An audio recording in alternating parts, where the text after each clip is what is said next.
दोस्तों, हमारी book value of present का पार्ट 26 यानी भाग 26 आंतरिक शक्ति को कैसे जगाएं। हमें जो होना चाहिए उसकी तुलना में हम आधे ही जागृत होते हैं।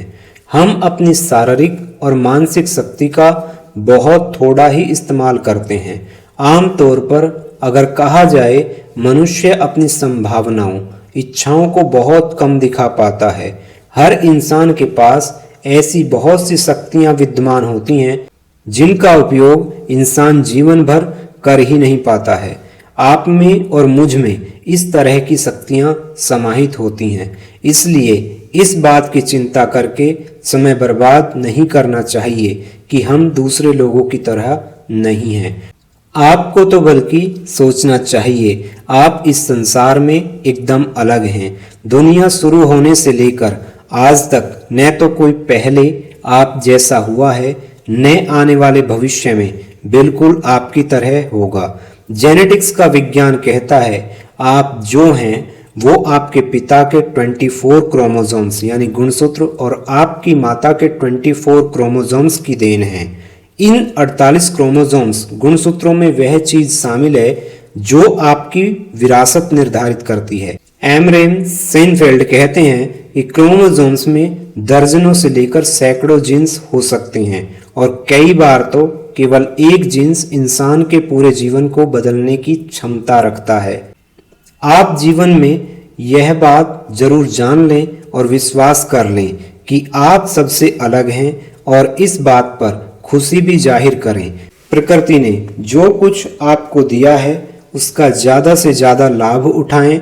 आप जो भी कार्य करते हैं आप उनसे सीखते जरूर जाएं ताकि आने वाली पीढ़ियों के लिए आपके अनुभव काम आ सकें। आप वही बोल सकते हैं जो आपके भीतर है। आप वही विचार रख सकते हैं जो आज तक लोगों से आपने सुने हैं और सीखे हैं। आप वही बन सकते हैं जो आपका अनुभव, आपका माहौल, आपकी आनुवंशिकता आपको बनाती है। बगीचा चाहे अच्छा हो या बुरा, हमें उसे संवार कर ही रखना चाहिए।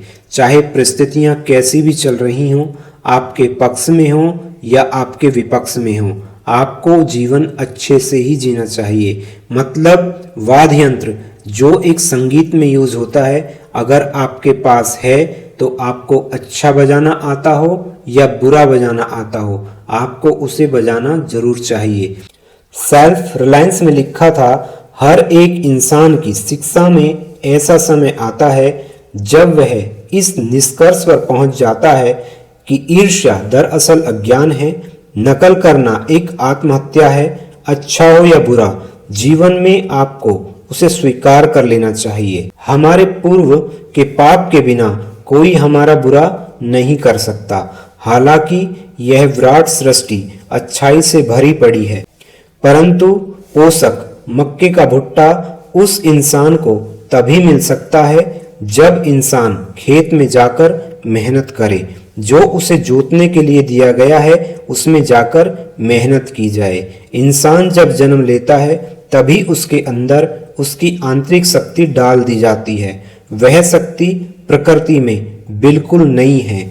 जिसके भीतर वह समाहित है वही उसे जगा सकता है, दूसरा कोई नहीं। हाँ, हम भूल जाते हैं, रामायण की तरह, हनुमान जी की तरह हमारे जीवन में एक जामवंत जी जरूर होने चाहिए जो हमें केवल याद दिला सकें।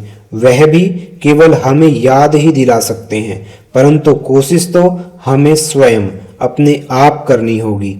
जिंदगी भर लोगों के ऊपर और उनकी शक्ति के छपे हुए संग्रह का अध्ययन करने के बाद महान वैज्ञानिक अल्फ्रेड एडलर ने यह रहस्य उजागर किया कि इंसान का एक आश्चर्यजनक गुण यह है कि उसमें नकारात्मक को सकारात्मक में बदलने की शक्ति होती है।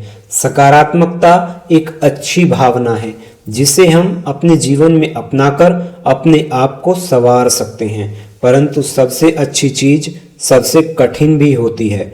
नकारात्मकता हमारे दिमाग में आसानी से प्रवेश कर जाती है। सकारात्मकता के लिए हमें समय देना होता है।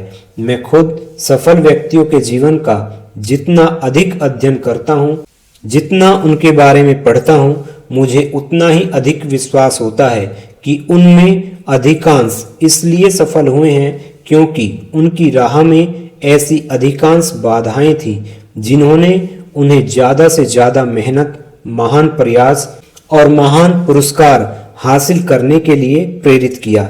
जैसे विलियम जेम्स वॉट ने कहा था, हमारी कमजोरियां ही अदृश्य रूप में हमारी मदद करती हैं। अच्छी चीज का लाभ उठा लेना जिंदगी में सबसे महत्वपूर्ण बात नहीं है। कोई मूर्ख इंसान भी इस काम को कर सकता है। असली महत्व तो इस बात का है कि आप अपने नुकसान से लाभ उठा सकें। इसमें दिमाग लगाने की जरूरत होती है। इसी से मूर्ख और समझदार के बीच का फर्क समझ आता है।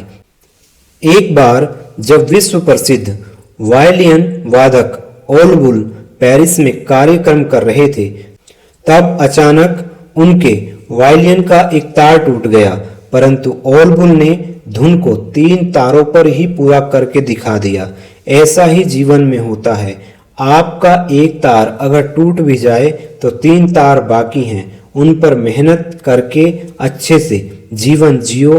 लोगों को एहसास भी न हो पाए कि आप किस परिस्थिति से कैसे गुजर रहे हैं। सुख शांति का मानसिक संचालन अच्छे से विकसित करने के लिए हमें अपनी आंतरिक शक्ति को जागृत करना अति आवश्यक है और सही समय पर हमारी आंतरिक शक्ति का जागृत हो जाना हमें हमारी सफलता की राह पर और ज़्यादा स्पीड से बढ़ाने लगता है। तो इसी तरह से अपनी आंतरिक शक्ति को हमेशा जगा कर रखिए और अपनी सफलता की राह पर आगे बढ़ते रहिए। अगर आपको हमारी बातें अच्छी लगी हों तो आप हमारे चैनल को लाइक, सब्सक्राइब, शेयर ज़रूर करें। बेल आइकन दबाना ना भूलें। अपने सुझाव हमारे कमेंट बॉक्स में ज़रूर लिखें। धन्यवाद।